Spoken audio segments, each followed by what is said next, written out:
दोस्तों आज के इस वीडियो में हम बात करेंगे फाइनेंशियल ईयर 2023-24 और 24-25 के अंदर अगर आप जो पैसा कमाते हैं उसके ऊपर न्यू टैक्स रिजीम के अकॉर्डिंग कितना टैक्स लगता है, जानेंगे कंप्लीट इन्फॉर्मेशन इस वीडियो में। नमस्कार दोस्तों, मेरा नाम है राकेश और आप देख रहे हैं बैंकिंग बाबा यूट्यूब चैनल। तो चलिए आज के इस वीडियो को शुरू करते हैं। देखिए टैक्स स्लैब रेट तो ये होती है, इससे कैलकुलेट करना तो आपको हमने पिछले वीडियोज़ में बता दिया है।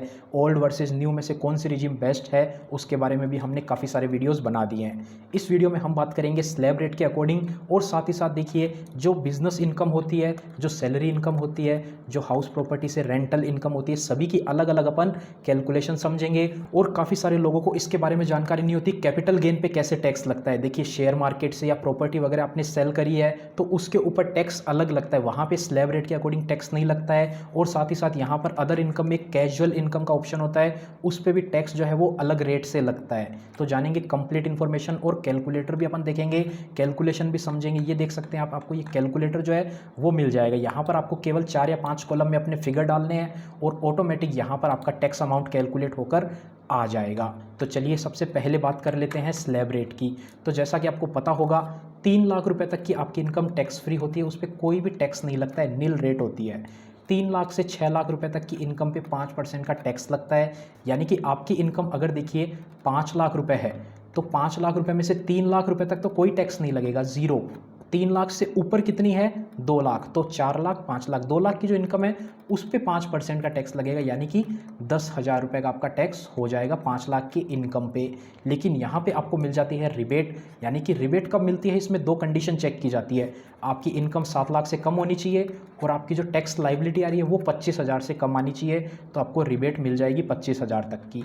यानी कि यहाँ पर आप देखेंगे आपकी इनकम कितनी है, कम है 7 से, टैक्स भी आपका कम आ रहा है तो आपको रिबेट मिल जाएगी, यहाँ पर आपका ज़ीरो टैक्स हो जाएगा। वहीं बात करते हैं अगर आपकी इनकम 6 लाख से 9 लाख तक है तो 10% का टैक्स लगेगा, 9 से ऊपर 12 तक है 15% का टैक्स, 12 से लेकर 15 लाख तक 20% का टैक्स और 15 लाख से ज़्यादा जितना कमाएंगे उस पर 30% का टैक्स लगता जाएगा। तो यहाँ पर आपको कैलकुलेट करके दिखा देते हैं। एक 16 लाख का अपन एक एग्जाम्पल लेते हैं। अब देखिए ये कैलकुलेटर है, इसमें अपन यहाँ पर क्या करते हैं 16 लाख रुपए डाल देते हैं। 1 2 1 2 3, ये 16 लाख अपन ने डाला, ये अपन हटा देते हैं बाकी सब कुछ। तो देखिए 16 लाख में कितना टैक्स आ गया, 1,87,200। यहाँ पर अपन लिख के रख लेते हैं 1,87,200। अब आइए इसको कैलकुलेट करते हैं अपने इसके अकॉर्डिंग। 0 से 3 लाख तक 0 आएगा, फिर अगले 3 लाख पे 5% जो कि हो जाता है 15,000 रुपये। उसके बाद में 10% लगेगा अगले 3 लाख पे 6 से 9 तक जो कि हो जाएगा 30,000। यहाँ पर 15% ये हो जाएगा 45,000। यहाँ पर 3 लाख 20% ये हो जाएगा 60,000। और ये ऊपर है 1 लाख तो 1 लाख पे 30,000 ये लग जाएगा। तो आप इसको टोटल करेंगे कितना आ जाएगा, यहाँ पे 10 16 17 1,80,000 का यहाँ पर टैक्स बन गया आपका। अब इस पे लगता है 4% का हेल्थ एंड एजुकेशन सेस जो कि इसी अमाउंट पे लगता है, तो इसका 4% हो जाएगा 7,200 रुपये। तो टोटल अमाउंट कितना आ गया जो अपन ने देखा था 1,87,200 रुपये। यानी कि आप इस कैलकुलेटर में भी कर सकते हैं, ये कैलकुलेटर चाहिए तो इसका लिंक आपको मिल जाएगा डिस्क्रिप्शन में और कमेंट में। तो ये तो बात हो गई स्लैब रेट की, यानी कि कितने इनकम पे कितना टैक्स लगता है। अब देखिए इनकम टैक्स एक्ट के अकॉर्डिंग काफ़ी लोगों को इनकम कैलकुलेट करना ही नहीं आता है, तो टैक्स कैसे कैलकुलेट करेंगे, पहले इनकम कैलकुलेट करना भी अब सीख लेते हैं। इनकम कहाँ कहाँ से हो सकती है, इसमें काफ़ी सारे ऑप्शन होते हैं। सैलरी से हो सकती है इनकम, रेंटल इनकम हो सकती है हाउस प्रॉपर्टी से, बिजनेस से इनकम हो सकती है। बिजनेस भी 2 टाइप के होते हैं, एक डायरेक्ट बिजनेस होता है जहाँ पे कोई सामान का आदान प्रदान होता है यानी कि गुड्स को सेल किया जा रहा है। वहीं प्रोफेशनल सर्विस होती है जहाँ पे कोई सामान नहीं होता है लेकिन उसमें सर्विस दी जाती है। अब सर्विस में क्या हो सकता है, अकाउंटेंट की सर्विस है, लॉयर की सर्विस है, तो उनको यहाँ पर कंसिडर किया जाता है, उसको भी बिजनेस ही माना जाता है। तो चलिए अब बात कर लेते हैं कैपिटल गेन की। अब देखिए जो कैपिटल एसेट्स को सेल करने से आपका प्रॉफिट होता है उसको कैपिटल गेन बोलते हैं। अब कैपिटल गेन कहाँ से हो सकता है, कोई प्रॉपर्टी को बेचने से हो सकता है, कोई लैंड बिल्डिंग आपने बेची है वहाँ से आपको जो प्रॉफिट हो रहा है, शेयर्स मार्केट में आपने शेयर्स या म्यूचुअल फंड आपने सेल किए हैं तो वहाँ से भी आपको जो प्रॉफिट होता है उसमें काफ़ी सारे केसेस में उसको कैपिटल गेन माना जाता है। अब यहाँ पर देखिए जो प्रॉपर्टी से आपको जो कैपिटल गेन होगा उस पर तो आपका स्लैब रेट के अकॉर्डिंग टैक्स लगता है, लेकिन जो स्टॉक मार्केट से आपको प्रॉफिट होता है उस पर रेट अलग होती है। यानी कि वहाँ पे आपको ये 2.5 लाख 3 लाख ये लिमिट नहीं देखी जाती है। वहाँ पे आपने 1 लाख रुपए प्रॉफिट किया है तो फ्लैट 10% या 15% या 20% का टैक्स लगता है, उस रेट से आपको टैक्स देना पड़ता है। तो आइए उसके बारे में जान लेते हैं। तो देखिए, स्टॉक मार्केट से आपका प्रॉफिट दो जगह से हो सकता है, शेयर से हो सकता है या फिर आपका प्रॉफिट म्यूचुअल फंड से हो सकता है। इनके ऊपर सभी के टैक्स रूल की बात करेंगे, यानी कि किस रेट से टैक्स लगता है। शेयर्स में दो अलग अलग कैटेगरी बनाई जाती है, शॉर्ट टर्म और लॉन्ग टर्म की। इंट्राडे ट्रेडिंग और एफएनओ अगर आप करते हैं तो उसके ऊपर जो है वो बिजनेस इनकम कैटेगराइज की जाती है, बिजनेस के अकॉर्डिंग टैक्स लगता है, लेकिन यहाँ पर अलग स्लैब रेट होती है। लेकिन अगर आपका प्रॉफिट नहीं है या फिर आप भी ट्रेडिंग या इन्वेस्टिंग करना चाहते हैं तो आप यूज़ कर सकते हैं एम स्टॉक ऐप का, जो कि मिरेई एसेट कंपनी का ही एक ब्रोकिंग प्लेटफॉर्म है। अब देखिए, मैं आपको एम स्टॉक के बारे में क्यों बता रहा हूँ, क्योंकि आप में से भी काफ़ी सारे लोग होंगे जो हर महीना कुछ पैसा इन्वेस्ट करने की सोच रहे होंगे या फिर ट्रेडिंग करते होंगे या करने के बारे में सोच रहे होंगे। तो यहाँ पर एक सबसे बड़ा चार्ज होता है ब्रोकरेज का, यानी कि अगर आप किसी दूसरे प्लेटफॉर्म के साथ अपना अकाउंट ओपन करवाते हैं तो हर ट्रेड पे आपसे 20 रुपये तक का ब्रोकरेज लिया जाता है। लेकिन एम स्टॉक्स पे क्या है कि यहाँ पर आपको कंप्लीटली ज़ीरो ब्रोकरेज का प्लान देखने को मिल जाता है, यानी कि आपसे कोई भी चार्ज नहीं लिया जाएगा ब्रोकरेज के नाम पे और ना ही कोई दूसरा आपसे चार्ज लिया जाएगा। अब काफ़ी सारे लोग अकाउंट ओपन करवाते टाइम क्या करते हैं, वो कंपेयर कर लेते हैं कहाँ पे अकाउंट ओपनिंग फ्री में हो रही है। अकाउंट तो फ्री में ओपन करवा लेंगे, लेकिन उसके बाद में वो साल भर में जितने भी ट्रेडिंग करेंगे या इन्वेस्टिंग करेंगे वहाँ से वो हर ट्रेड के ऊपर 20 रुपये का ब्रोकरेज पे करते जाएंगे, जो कि साल में लाखों रुपए तक का हो सकता है। वहीं आप एम स्टॉक पे देखेंगे तो ब्रोकरेज तो कंप्लीटली जीरो है, कोई भी आपसे कमीशन नहीं चार्ज किया जा रहा है। और आप देखेंगे अकाउंट ओपनिंग के टाइम पे आप 999 रुपीज़ से अकाउंट ओपन करते हैं तो आपको जीरो ब्रोकरेज फॉर लाइफ का ऑप्शन मिल जाता है, यानी कि हर साल आपको कोई भी ब्रोकरेज नहीं पे करना है। वहीं अगर आप यहाँ पर 0 रुपीज़ वाला अकाउंट ओपनिंग करेंगे तो आपका भी 20 रुपये का ब्रोकरेज हर ट्रेड पे लगने लग जाएगा। तो मैं आपको ऑप्शन दूंगा, आप 999 रुपीज़ एक बार पे करके लाइफ टाइम फ्री ब्रोकरेज वाला ऑप्शन सेलेक्ट कर सकते हैं। और साथ ही आप यहाँ पर 999 रुपये और एक्स्ट्रा पे कर देते हैं तो आपकी जो AMC है, एनुअल मेंटेनेंस चार्ज, यानी कि वो भी आपका लाइफ टाइम के लिए फ्री हो जाएगा। यानी कि 999 प्लस 999 आपने पेमेंट कर दिया, उसके बाद में लाइफ टाइम फ्री है। आप हर महीने हर दिन कितना भी इन्वेस्टमेंट या ट्रेडिंग करना चाहें कर सकते हैं, कोई भी ब्रोकरेज नहीं लगेगा। आप देखिए यहाँ पर ही कंपैरिजन देख सकते हैं, एम स्टॉक्स पे delivery, intraday futures, ETF, MTF, हर जगह आपसे कोई भी चार्ज नहीं लिया जाएगा, ज़ीरो ब्रोकरेज है।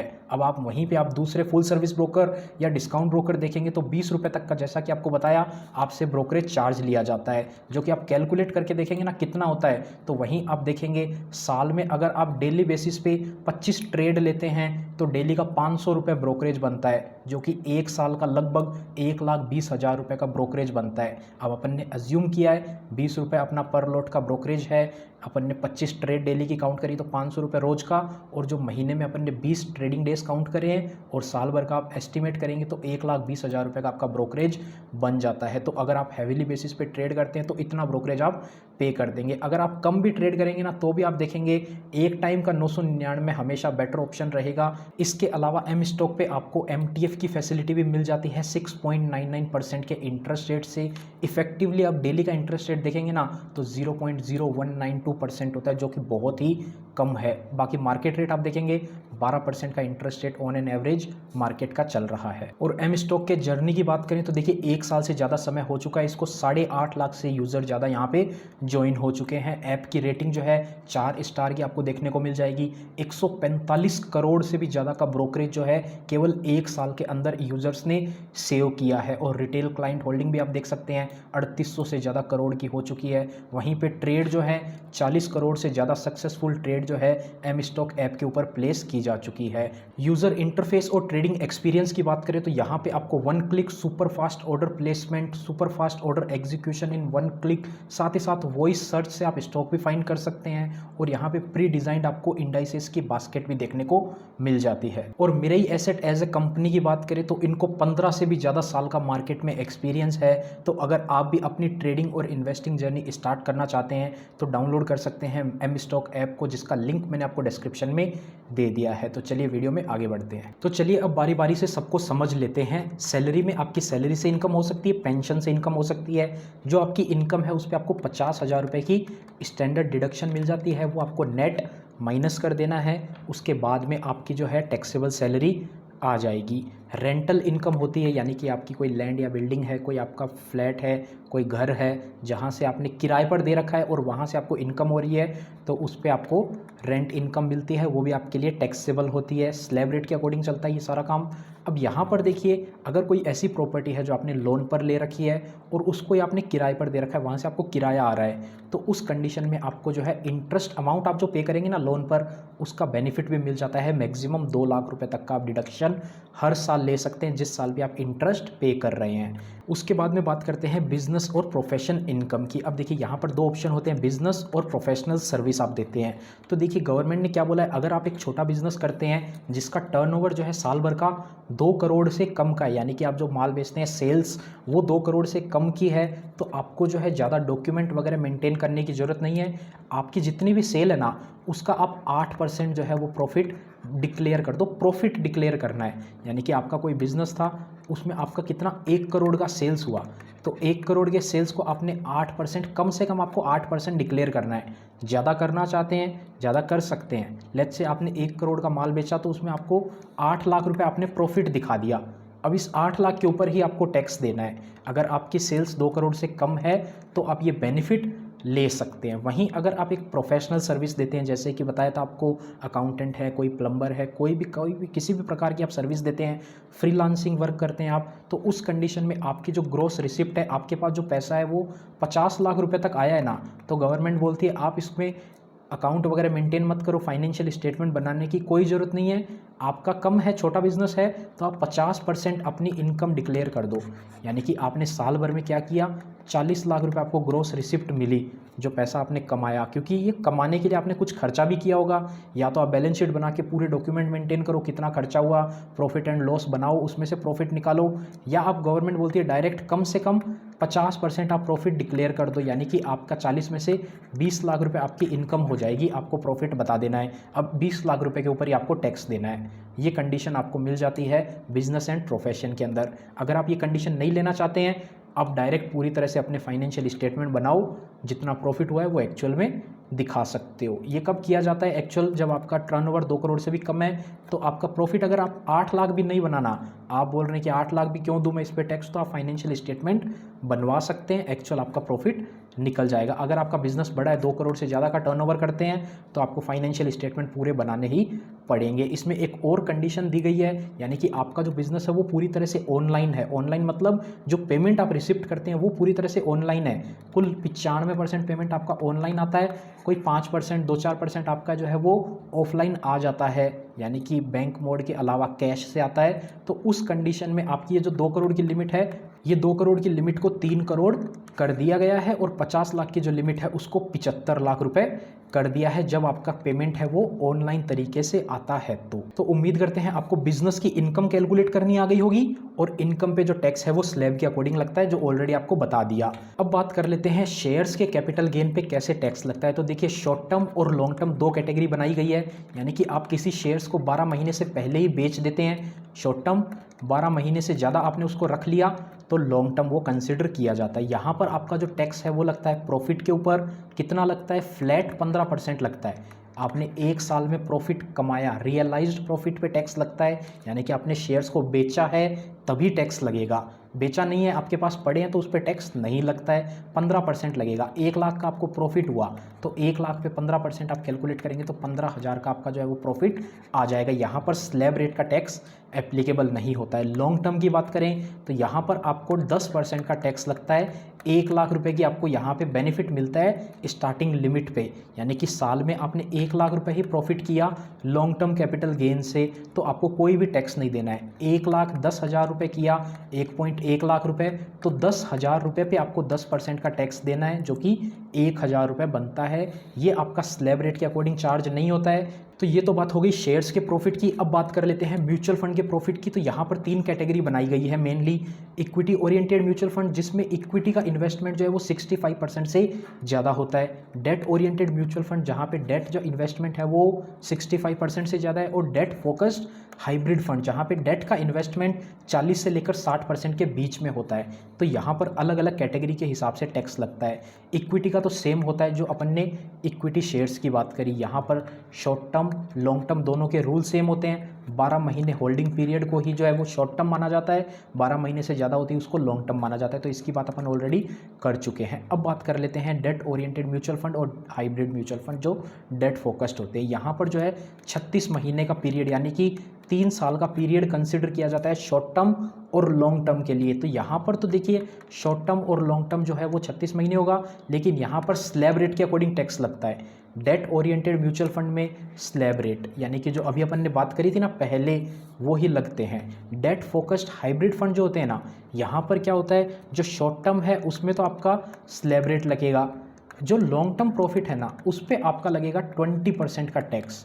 अब यहाँ पर आपको जो है वो इंडेक्सेशन का बेनिफिट मिल जाएगा। इंडेक्सेशन का बेनिफिट क्या होता है, एक एग्जांपल लेते हैं अपन। आज से कोई 5 साल पहले चावल मिलते थे 40 रुपये किलो, तो आज उस चावल की कीमत जो है वो 50 रुपये किलो हो गई होगी 5-6 साल के अंदर, क्योंकि इन्फ्लेशन यानी कि महंगाई के कारण जो कीमत बढ़ती है। उसी तरह से आप डेट फोकस्ड हाइब्रिड फंड में जो पैसा लगाते हैं उसकी कीमत को भी बढ़ा दिया जाता है। यानी कि आपने 1 लाख रुपए इन्वेस्ट किए आज से 10 साल पहले, तो इन्फ्लेशन के कारण उसकी जो वैल्यू है वो आपकी मान ली जाएगी, आपकी लगभग 2 लाख रुपए हो गई। उसकी कैलकुलेशन होती है प्रॉपर, तो उसकी वैल्यू अपन मानते हैं 10 साल बाद उसकी वैल्यू 2 लाख रुपए हो गई।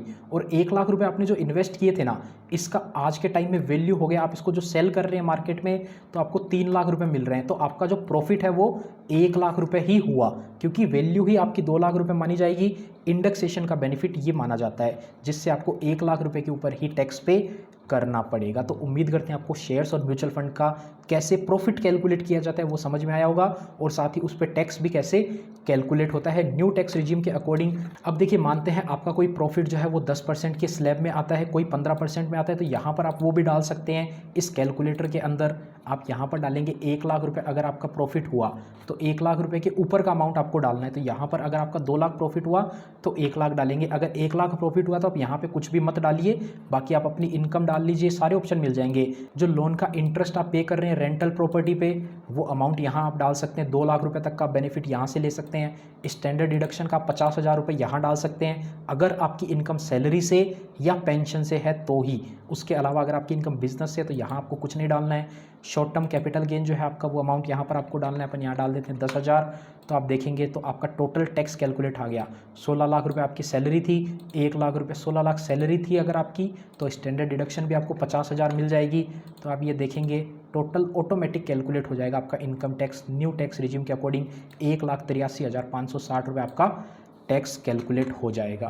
तो इस वीडियो में इतना ही। उम्मीद करते हैं आपको वीडियो पसंद आई होगी। अगर वीडियो पसंद आई हो तो वीडियो को लाइक करें। चैनल पर नए हैं, इसी टाइप का कंटेंट और देखना चाहते हैं तो चैनल को सब्सक्राइब करें। मिलते हैं आपसे फिर किसी नए और इंटरेस्टिंग वीडियो में, तब तक के लिए अपना ख्याल रखिएगा। और अगर आप भी अपनी ट्रेडिंग और इन्वेस्टिंग जर्नी स्टार्ट करना चाहते हैं तो डाउनलोड कर सकते हैं एम स्टॉक ऐप को, जिसका लिंक मैंने आपको डिस्क्रिप्शन में दे दिया है। Investments in securities markets are subject to market risks. Read all the related documents carefully before investing.